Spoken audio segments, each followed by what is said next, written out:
I love you.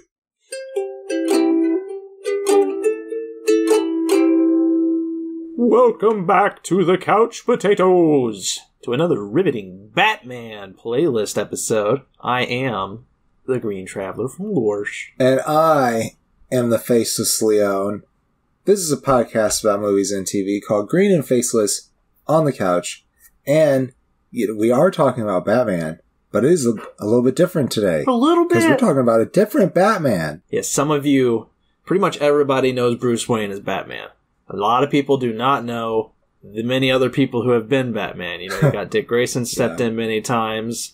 I think Damian Wayne's been Batman, and I mean, in a lot of future episodes or stories he has been.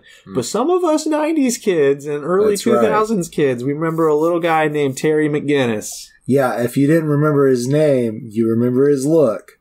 Because his bat suit is, it's like a morph suit with a mouth. And but it still has the pointy ears, and then he can fly.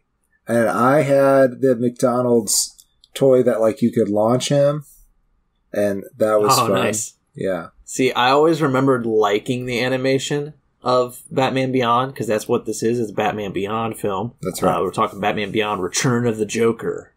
It's right at the turn of the century in 2000, so that's exciting. But like, I remembered liking the animation, but when I watched this movie, it's digital and ink is what it is. Digital ink and painting. That's what it is. Which, you know, I've discovered as an adult that I prefer more like cell, more like hand drawn, that kind of stuff. So I think digital ink and painting is basically when they do pretty much all of it on the, like all of the coloring and stuff on the computer. But I think they still draw it. I think so, yes, but they probably draw it on the computer as well. I mean, it's pretty amazing nowadays what you can do with that technology. Yes. The animator's drawings are either scanned into a computer or drawn directly onto a computer monitor or a graphics tablet.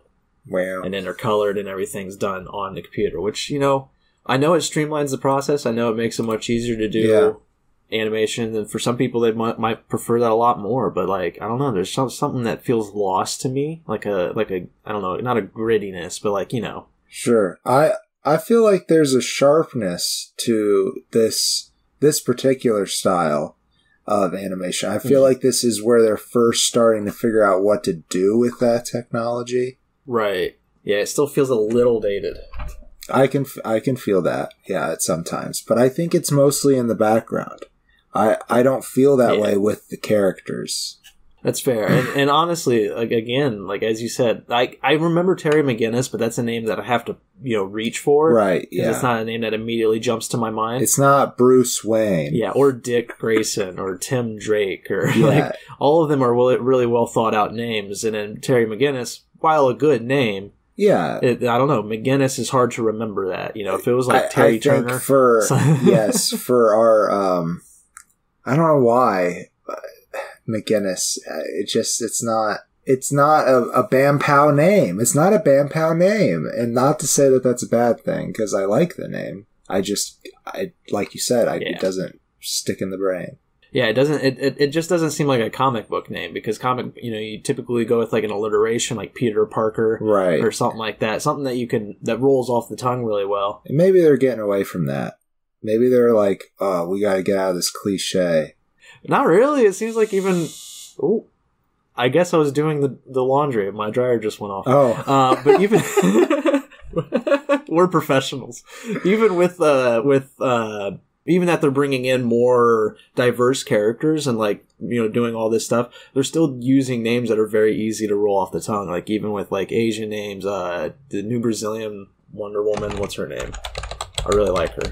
Oh, but this is today. You're talking about today. I'm talking about back in the turn of the century.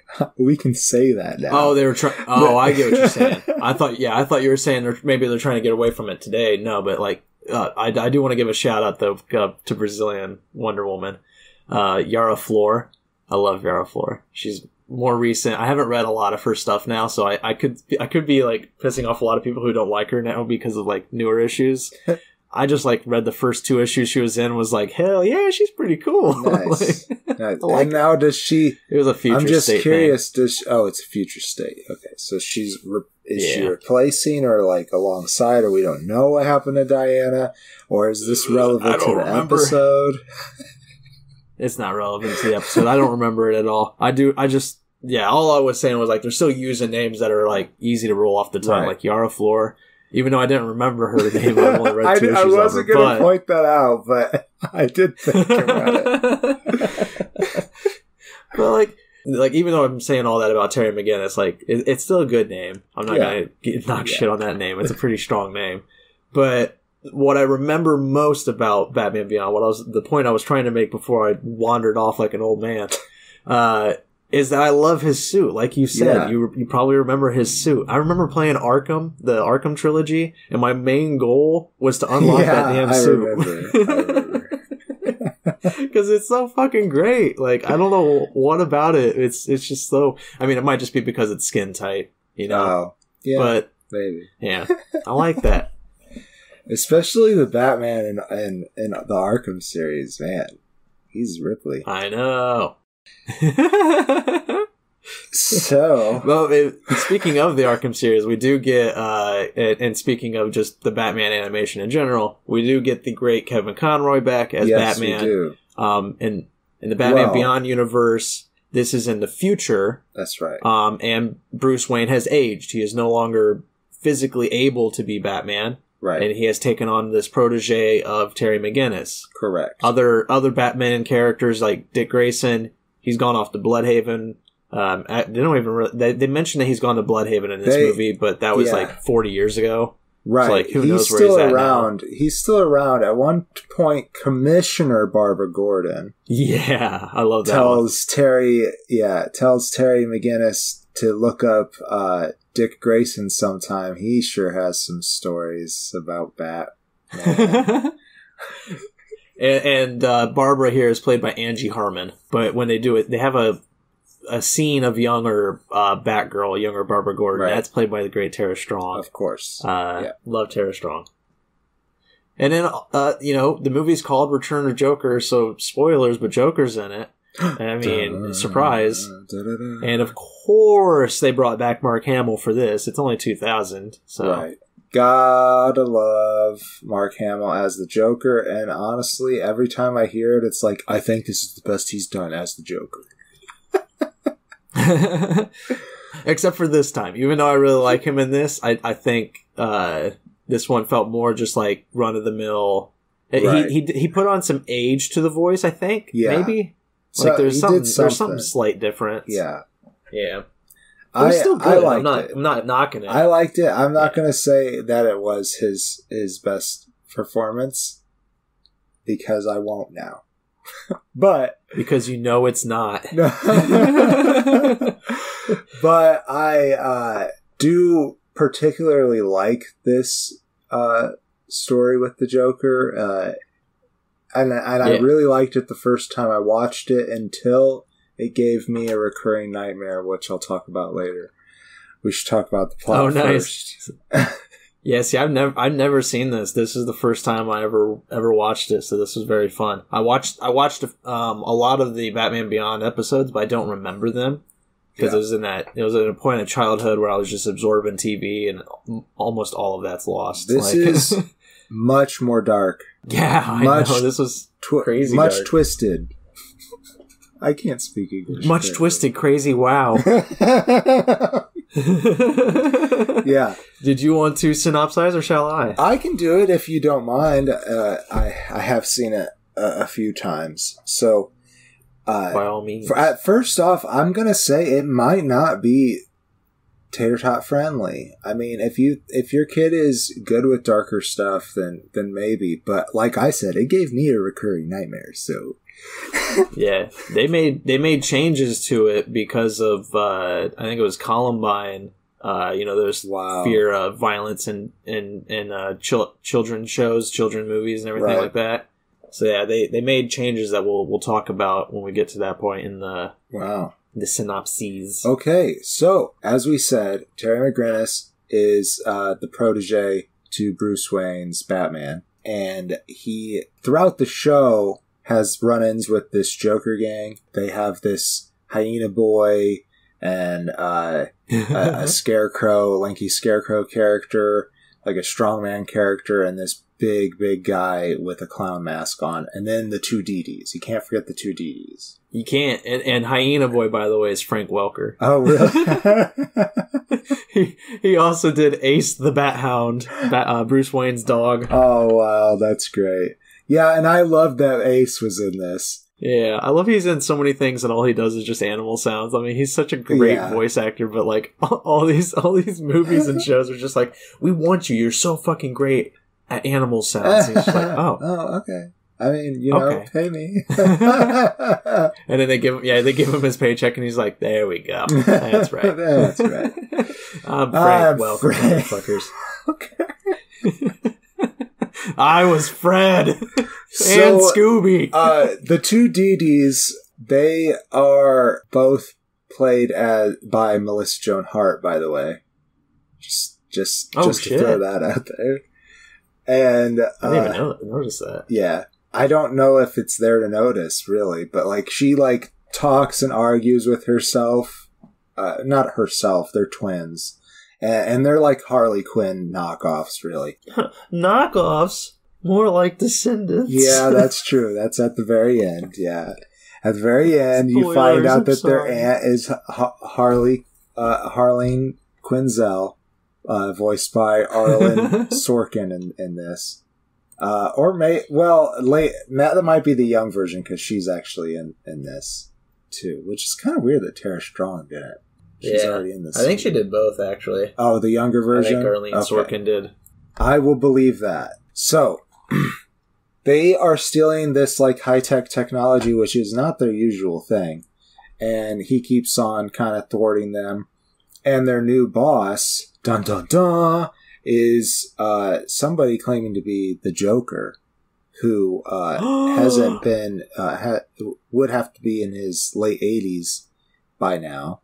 Right. And if he had survived. If he had survived, yes.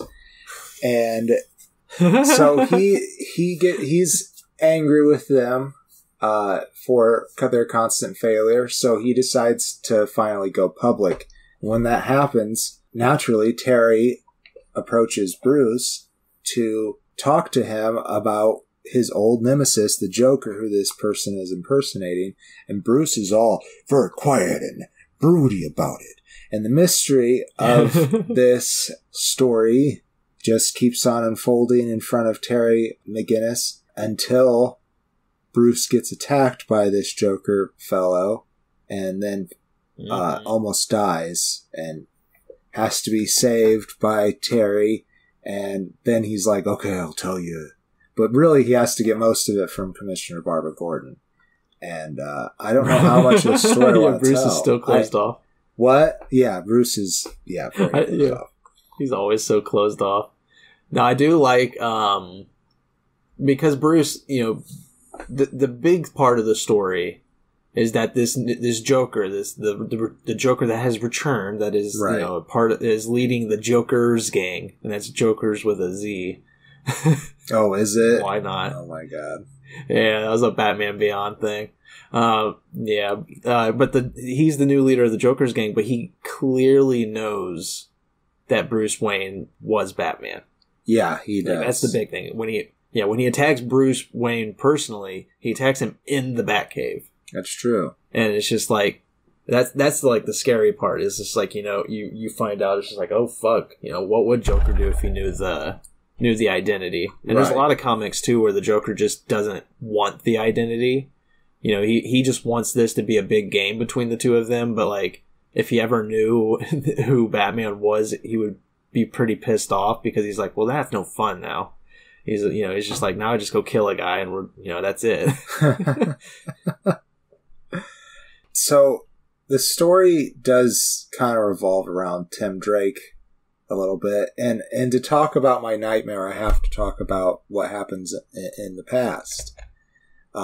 That's fair. Let's say skip forward. We'll give ourselves 5 minutes to talk about this. Okay, sounds good. Because I got stuff about it too. Okay, So, in the past, the Joker abducts Tim Drake, and for weeks he's gone. Joker transforms Tim Drake, Robin, into a little Joker boy. And he has this horrible laugh. Yeah. The laugh is done by Andrea Romano, and Tim Drake is voiced by Matthew Valencia, but the old Tim Drake is Dean Stockwell. Get it straight. Okay. Anyhow,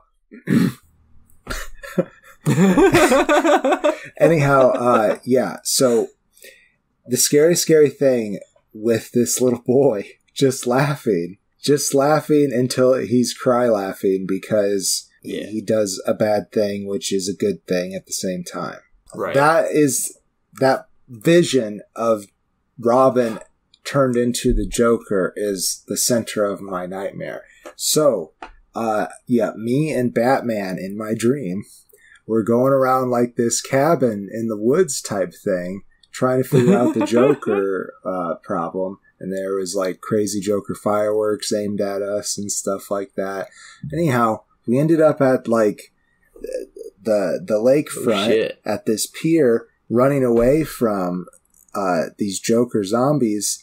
And then I fell forward, and in the lake, floating up, was Joker's face, all covered in, not Joker's face, Robin's face. Robin's face in the Joker's makeup, like they were, like, it was also from, like, kind of mixed with that scene from Lord of the Rings. You know what I'm talking about? But that's fair. Yeah. Yeah. But honestly, I had this dream before that, and it was a recurring nightmare, as I said. It stopped happening at a certain point, and then I watched the Twin Towers, or the Two Towers, whatever it is, and that thing happened, and I had the nightmare again. Oh, damn. I preferred this nightmare to the nightmare that replaced it, and I know we're getting close to the time that we told people to go forward. But around 9/11, the nightmare changed, my recurring nightmare, because there would be this airplane that'd crash in our backyard. And then I'd go check the cockpit, and it was Osama bin Laden, I kid you not, in Joker makeup. Oh, no.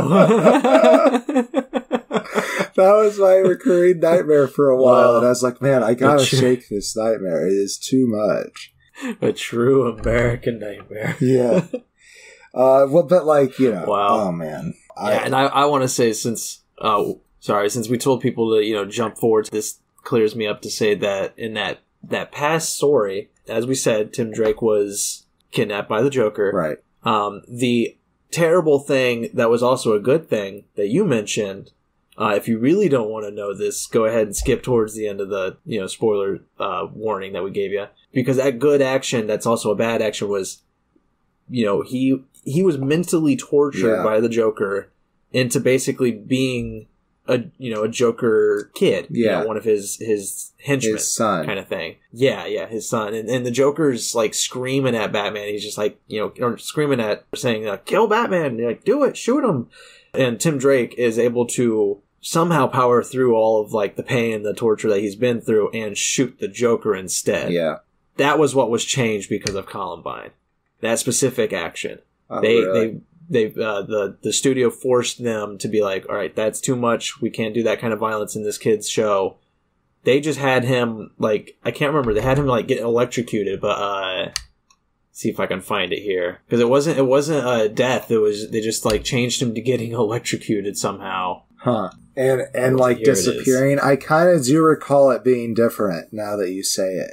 Yeah, he becomes entangled in water tubes and is electrocuted instead of the Tim Drake shooting him. But the version we watched on HBO Max is restored, him getting shot. Yeah. So they must have somewhere along the lines been like, well, we're putting the original back up because fuck that, The other one wasn't clear. Yeah, I feel like that notion was debunked, that it was due to violent cartoons and video games.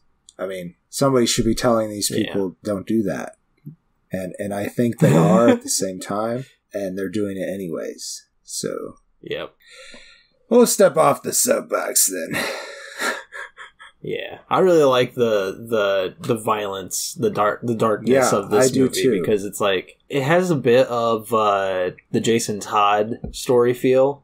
You know, Jason Todd under the Red Hood. That's right. We'll get to that years from now, whenever we get to that movie. Right. But that, like, as I was watching this, I was kind of like confused because I was like, did this ever happen to Tim Drake in the comics? Like, was he ever like at this threat? So. Yeah, I haven't read a lot of like the 90s or 80s. The only ones I've read are like the big ones, like Frank Miller and that kind of stuff. I think some Grant Morrison, but like none of those have had Tim Drake get abused like this.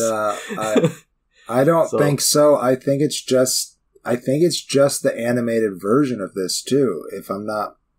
I think they just wanted to throw the Joker in there, and they did a good story. Yeah. If they decided to do that, I really like the story in this. I do too. It's really fascinating. The stuff with older Tim Drake and the present day is really interesting. Kind of almost Jekyll and Hyde-ish, and I like that aspect as well. You know, there's a lot of like dark sci-fi hints and implications, and then at the same time, Terry McGinnis gets to prove himself as Batman in this movie. You know, he does a lot of good detective sleuthing, and he shows his combat capabilities and everything. You know, he outwits the Joker in a way that Bruce never would have, and that's pretty cool.